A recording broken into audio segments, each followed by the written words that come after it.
আসসালামু আলাইকুম রহমতুল্লাহি ওবরাকাতু। প্রিয় রাজাপুরবাসী, আমি এখন দাঁড়িয়ে আছি মেট্রো কলেজ প্রাঙ্গণে, যেটা এস্টাবলিশ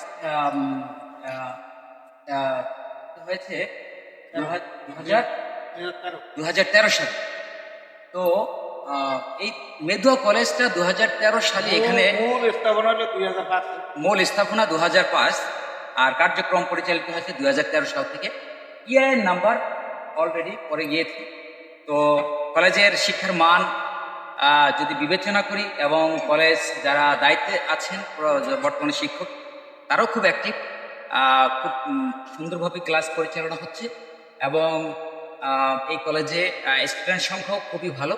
তো রাজাপুরবাসী যে যেখানে আছেন, আপনারা অভিভাবক যারা আছেন, তারা আপনাদের সন্তানদেরকে আমি আমি আমি আশা করি যে আপনাদের সন্তানদেরকে এই কলেজে অবশ্যই ভর্তি করাবেন। এবং এই পাশেই কিন্তু চারতলা, এই কিন্তু আমি এই সাইডটা একটু দেখাই, এই পাশেই কিন্তু চারতলা ভবনের আমাদের কার্যক্রম চলবে। কিছুদিনের মধ্যেই চারতলা ভবনের কাজ চলবে। তো জায়গাটা খুবই একটা মনোরম পরিবেশ। যেহেতু রাজাপুরের একটা গর্ব, আমি মনে করি রাজাপুর কোনো কলেজ নেই, এটাই প্রথম রাজাপুরের কলেজ। তো এটা আপনাদের সকলের অনেক দিনের স্বপ্ন, অনেক দিনের আকাঙ্ক্ষা যে আমাদের রাজাপুর একটা কলেজ আছে, এবং সেটা মেদুয়া ওয়ার্ড নাম্বার হলো 8 নাম্বার ওয়ার্ড।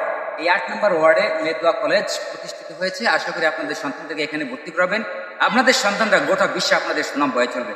আমি এই পর্যন্ত কথা বলে এখানে শেষ করছি। আল্লাহ হাফেজ।